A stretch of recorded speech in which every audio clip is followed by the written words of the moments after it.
पुणे नाशिक महामार्गावर चंदनापुरी घाटात एक माल ट्रक नादुरुस्त झाल्याने महामार्गावरील वाहतूक सकाळी 7 वाजल्यापासून 11 वाजेपर्यंत ठप्प झाली होती।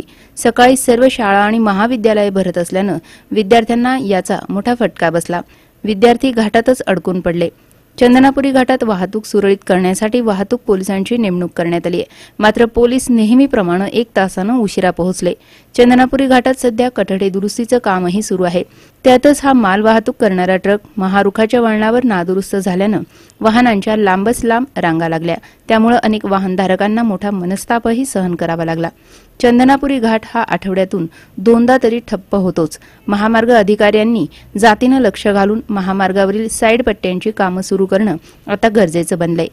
या घाटात काही भागात एकेरी वाहतूक करून पोलिसांनी वाहनं सोडणं गरजेचं बनलंय।